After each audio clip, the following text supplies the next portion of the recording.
It's Dr. Deb, and welcome to another episode of PTSD and Beyond. Today, I got a special surprise for you. So, everybody knows that our guests are always really innovative and full of information that we use that people can apply. And today's guest got something extra special. Today's guest is an author and an author of a workbook that's called Stress is Gone. And there's something really unique about this workbook. See, not only was it designed to help people with stress, it's also an instrument that's been certified. And when we have an instrument and a workbook that's been certified, it means that it has a level of credential that's different than anything out there. So this isn't something that you're going to go to your local bookstore and pick up and go, oh, okay, well, where did this information come from? This is something that has been certified by the American Institute of Stress. And you can go ahead and look it up. So if you're looking for a workbook right now or a resource or something, and you want it to have a unique and special credential from peers that are in the industry, listen up to this podcast, because today we have the author, and he's a stress relief expert who also puts on workshops to help people with their stress. This individual has worked with the International Honor Society of Psychology, the American Academy of Experts in Traumatic Stress, veterans, inner city youth. I mean, how wonderful is that? When we have a person who gives back to our vets and our kids and has a workbook that's certified, you guys are going to get some really awesome information today. He facilitates all kinds of classes in corporations, at schools and hospitals, and also nonprofit organizations. Let's give a huge warm welcome to author and founder of stressisgone.com and the nonprofit stressisgone.org, Brett Cotter. Hey, Brett, welcome to the show. Hey, thank you so much for having me on. Absolutely. Absolutely. It's a pleasure to have you. We're always excited to have people that come on with stuff that works. And it's nice to have researchers come on to talk about, what the field is doing as far as study. And when we have people that come on that are actually in the field, that are doing things that are making a difference, I think it gives our audience hope and inspiration that, hey, you know what? Here's something else that I can try. And I want to hear about the stories of what this stuff has done. So before we get into the nuggets of the 3-step process, how about if we, share with the audience, who is Brett Cotter? Sure. Great question. So I grew up in Queens, in New York, with my mother, my brother. Played football, got into trouble, did all the things that kids from Queens do, and went to college at SUNY Albany, studied psychology there, and then moved on to California with the first company that I was hired out of college with, right? And while I was in California, I got into meditation, found some amazing teachers and really healers. I went to Arizona, and that's where my kind of awakening took place, from the kid from Queens to all of a sudden a guy that's, meditating every single day. When I first got into meditation, there was times where I would meditate anywhere between 6 and 8 hours on a weekend in one sitting. So I really, jumped into it, Mm-hmm. And what drove me to this whole wellness field and, stress relief and emotional healing was my own jealousy and my own stress, right? Jealousy was always a big problem of mine growing up with relationships with girlfriends and women and stuff. So I was 27. I was in California. I had everything I thought I'd be happy with. I was making great money, had a great place, had a great girlfriend, but I was still jealous, and it was ruining the relationship.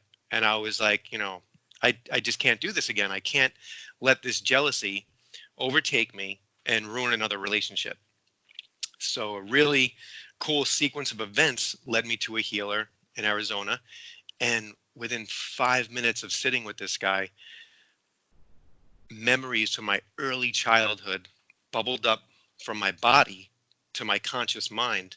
And I was watching my parents argue and fight the same way I would argue and fight with all my exes. My father was clenching his fists and grinding his teeth.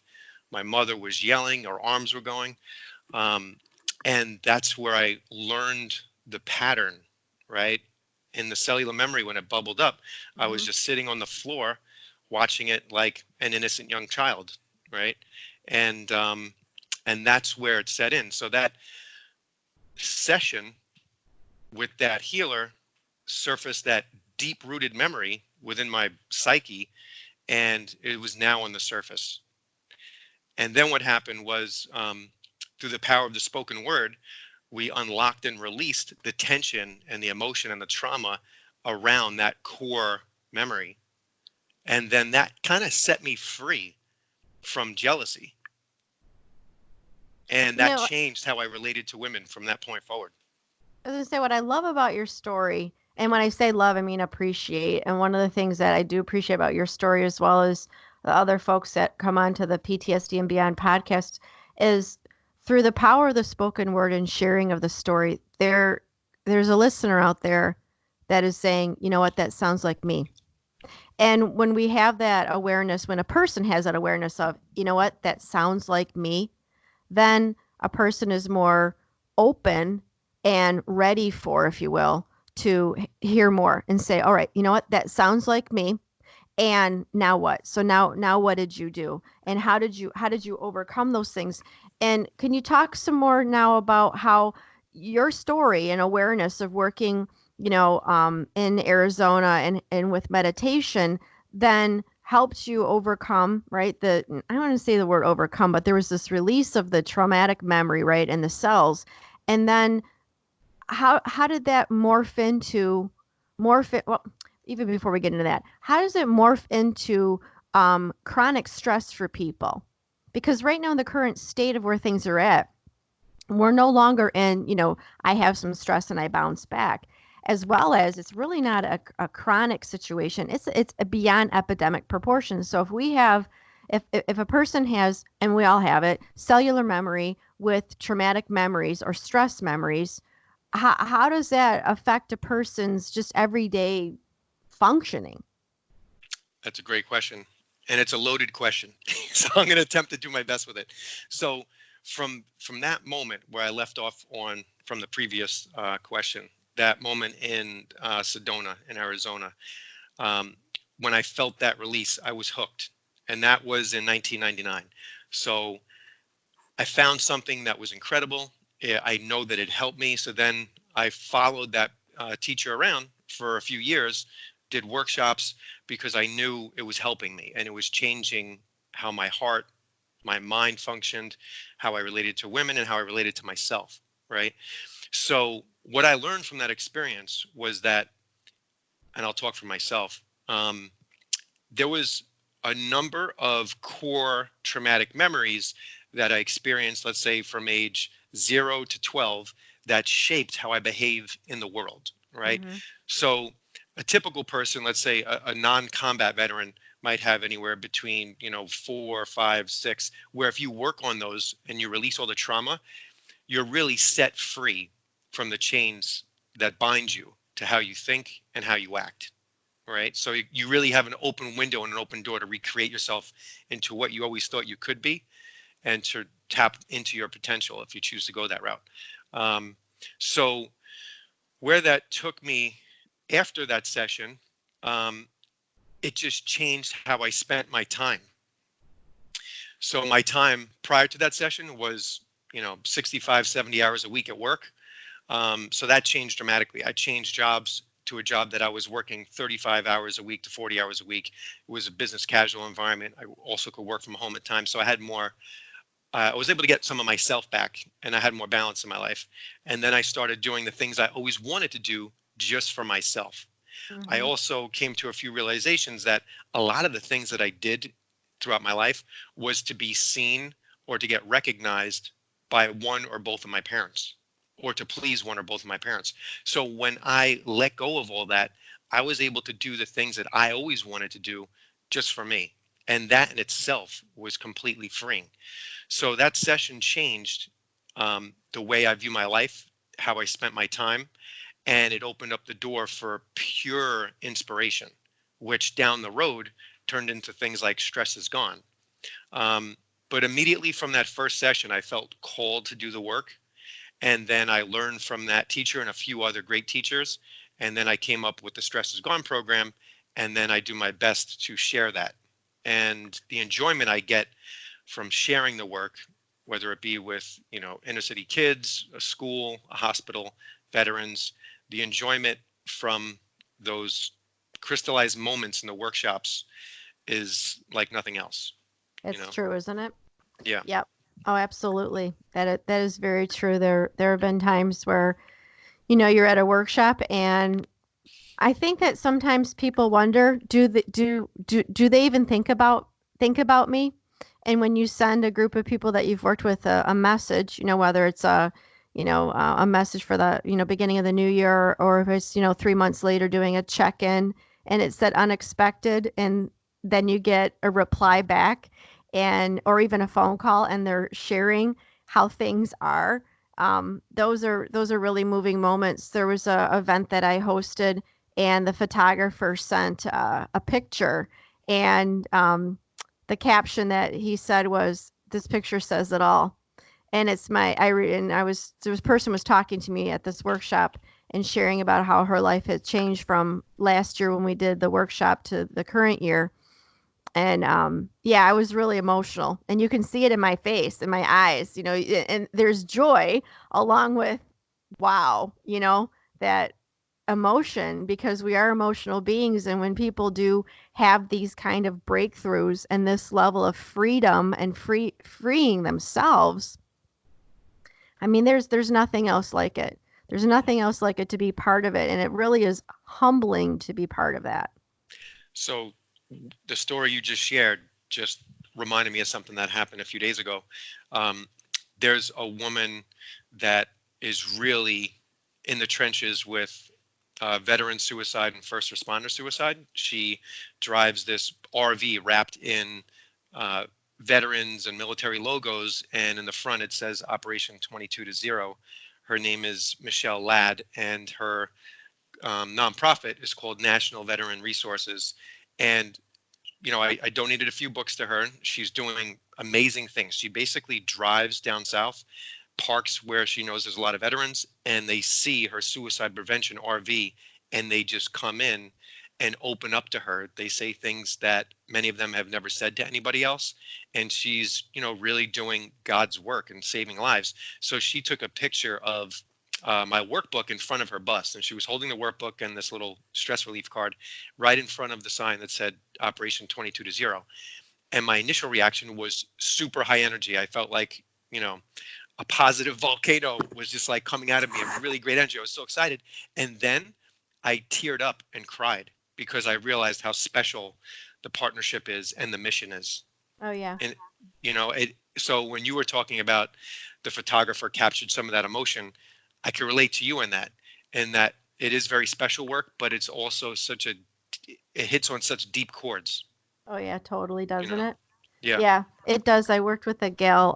Sometimes there will be folks from Twitter or different social media platforms that will ping my phone.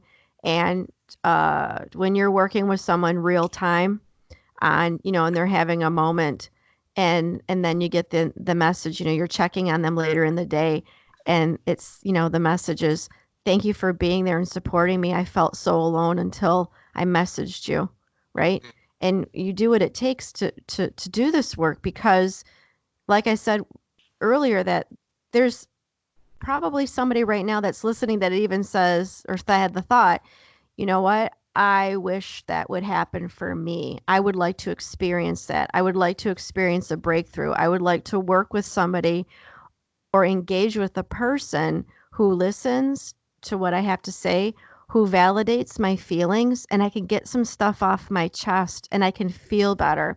Because we can think things all day long, and sometimes our recovery moment can be and it sounds so simple, but it's not. It's very difficult to get to that comfort point and that vulnerability point where we share with somebody else. So one of the things that I want listeners to know is that, and I mentioned this the other day too, and the PTSD and Beyond chat, is that take the nuggets that make sense for you, and go with your gut and find people who resonate with you, which is why we have different authors and different speakers on, because maybe maybe it's Brett who is going to resonate with you. Maybe it's, Michelle who's going to resonate, because people click with people.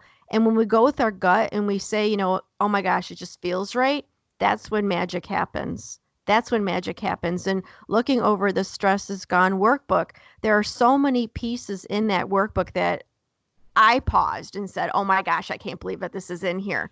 Oh my gosh, I can't believe this is in here. And it was exciting. And I was like, no, we got to have Brett on. We've got to talk about this stuff. So the work that you do is so profound. It's emotionally humbling for us as well as invigorating. And the other cool part about it is when people hear you speak, they hear conviction. They hear determination. They hear commitment. And that is so authentic in the calling and work that you do. Thank you so much. And so there was a few things that you just said that resonated with me when you were talking about validating someone's feelings. And so often we might feel like, oh, I shouldn't be feeling that way. I don't know why I'm feeling that way. I shouldn't be thinking that. And I just want to say, if you're feeling something, you're supposed to be feeling that at that time, right? Now, whether it goes on for a year, sometimes that's up to you if you have the tools to release it, but some of us don't have the tools to release it. So it's kind of like we're held hostage a little bit. But what I do want to share is that the feelings you're feeling in the moment, you're meant to feel, right? The body wants to heal. The body wants to let those feelings go. They're coming up from a deeper place so you could feel them to release them. They want to be freed. So the only thing that keeps it in and holds on to it is the mind. So I just encourage the listeners to embrace the feelings with their breath and with their touch. And that brings us into the first key for managing PTSD, which is learn how to stop a stress reaction, right? So if you're feeling upset, you're angry, you're stressed, you're sad, embrace it. Touch the tension in your body. When I'm upset or I'm stressed, that's usually in my heart or my stomach.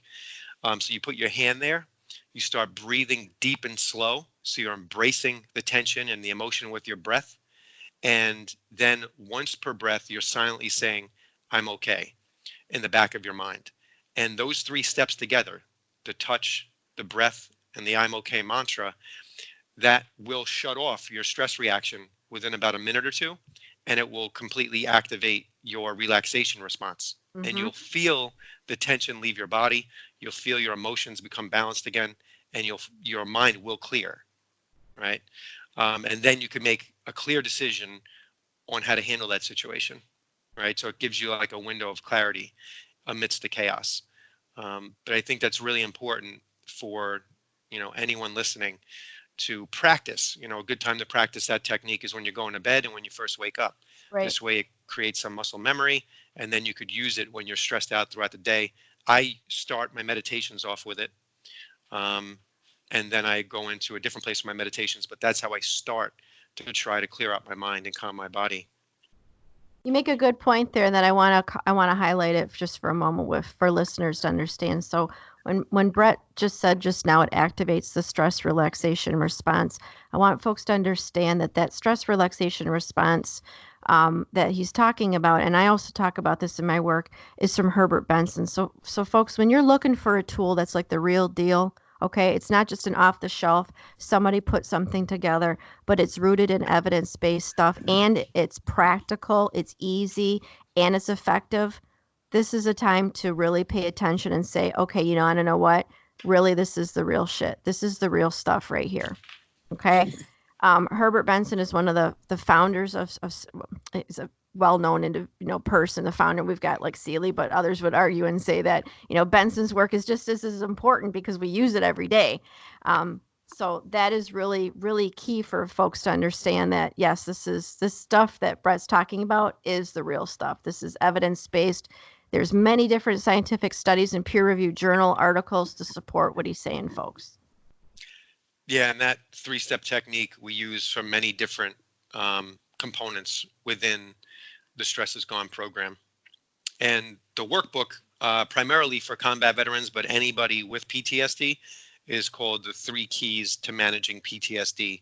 And that is on Amazon right now. So, and the other thing for people to know is that we'll go ahead and have links posted in the description of the podcast, and then also it'll be promoted throughout the different social media channels for PTSD Beyond Podcast. So let me ask you a question. If we can talk some more about the actual 3-step process and share some stories about people that have used it and, different things, whether it's been vets or kids. So then there might be someone else again out there saying, yeah, that really sounds like that's my story. So what are some stories that you can share about folks that have used it? So where it comes from is about 15 years ago, a lot of my coaching clients were saying, this is really helping me out because we were surfacing the cellular memories and, releasing the tension from them. And then they were definitely less stressed in the environment for sure. Right. So their stress would go down about, I would say 70% just from that alone. But then they would say, sometimes I still get stressed. What do I do? Mm-hmm. So for like a year or two, I was just telling them what to do. And then I was like, oh my God, I got to just make it, want to put it on a card, make an official process. And we call it stress stop or breath work. So from that point, I've been sharing that process with schools that I go into, classrooms, hospitals. We've had nursing floors integrated because we also put it on a small 6x9 magnet that goes on like a refrigerator in a home or on a file cabinet in an office. And then we have a poster size that we've sent to command centers after like natural disasters and stuff. So we've mailed them out and they put them where there's like 400 people in a warming tent and stuff like that. So it helps people regain calmness in a super stressful situation. So it's been applied, across the board, from young people to senior citizens to doctors and nurses, firemen, police. A lot of different people have integrated the techniques into their lives. But I remember where it came from me, the actual onset of using the mantra. I'm going to say when my son was 2 years old, I was in a custody battle with his mom, and I was in a relationship with my next girlfriend after me and his mother broke up. In the same week, I realized that I was going to lose the custody battle, and my relationship broke up. Right. So I went into like a really deep state of sadness and depression for like 3 weeks. I was literally crying for like 3 weeks. Now, when I would sit there and I was just allowing myself to cry, allowing myself for the tears to come up, for the emotions, and the waves of sadness and the waves of emotion were so intense. I would just sit there and experience them. In the back of my mind, like once every 3 minutes, I would hear, I'm okay. Mm-hmm. And I didn't, it was just something that automatically I heard, and it got me through that time. So after that time, when I started talking to clients again and coaching, I started to integrate, that mantra. So it has its roots in, my own healing. It was one of the tools that helped me get through something. Yep. And then later on, I started thinking about, when you're a kid and you stub your knee and you're crying, and then all of a sudden you're in your grandmother's arms.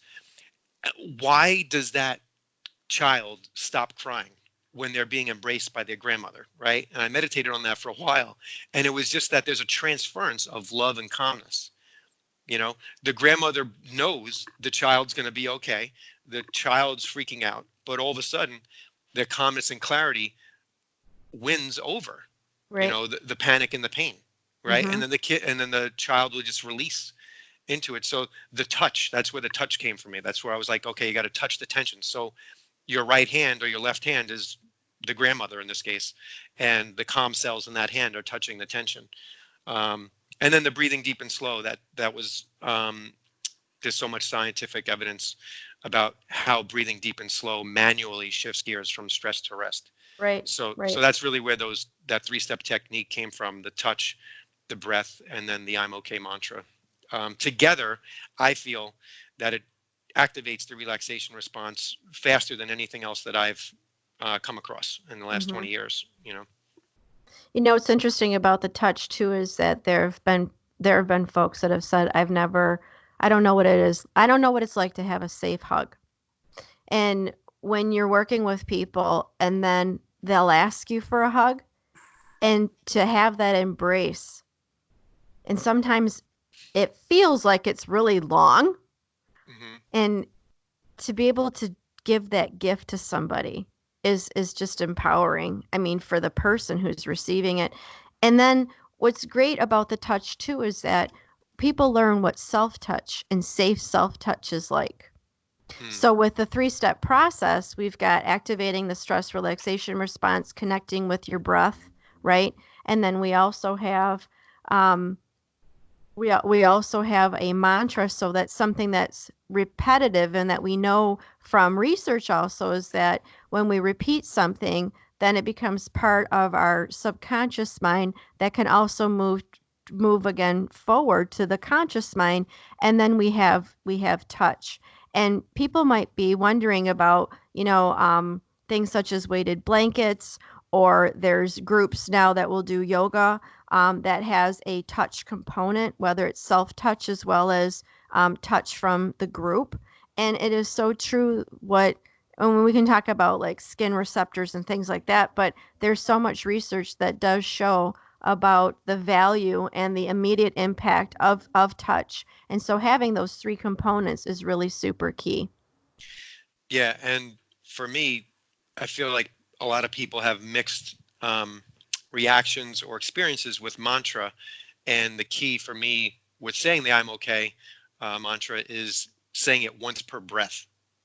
So some folks, when they're anxious, might repeat a mantra super fast, and I feel that that actually feeds the stress, right? The pace of the mantra is very important. Absolutely.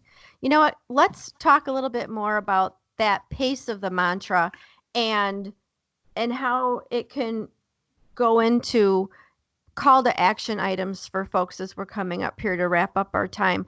So we have the components, and I'm focusing on the mantra because I don't think, and maybe I'm making an assumption here, but it's something that comes up often in the work that I do, is that people really want to understand the power of an affirmation, the power of a mantra, or even prayer, however folks want to define it. And then how can we move into three tips that people can use um, that they can take away after the podcast today? I think finding a mantra that works for you is the most important thing. So if you think of what you really want to bring into your life, Hmm. I would identify a mantra that would attract that and have you receptive to receiving that. And then um, focusing on the emotions around that. So bringing in some positive emotions and opening your heart so that there's some love around the affirmation, so that you're really receptive to receiving it and bringing it into your life, and then believing in it and then practicing it. So I would say, as far as a tip and when to use the technique, if we sidestep into that, I would say anytime you're stressed out, use the 3 steps: the touch, the deep, slow breath, and the "I'm okay" mantra. Practice in the morning and when you go to sleep, and then try it out in your meditation, um, and then see how that works for you after a week or two. So then when people try this, then can they send, we'll post their information again, like I mentioned in the summary and the bio of the PTSD and Beyond podcast. So can people connect with you then afterward and let you know how it goes and their feedback on it? Absolutely. I could be emailed at Brett with 2 T's at stressisgone.org. So that's Brett at stressisgone.org. Fantastic. Yeah. All right. So in a nutshell, in a snippet, what's the last thing that you would say? All right, I want people to know right now before we conclude this fantastic podcast for today. What's like the last nugget that you'd want people to know? Breathe. Breathe. Be aware Breathe. of the breath. Yeah. I was gonna Yeah. say we all want to be breathing at this point, Brett. If we're not, there's a bigger problem we got going on there. Be aware of your breath. Yeah. Notice how you're breathing. Notice if it's, notice and be aware, be mindful that it's deep and then it's slow. Touch where our tension is at and give ourselves the mantra. Give ourselves the permission to say, I am okay. Perfect. It was a pleasure.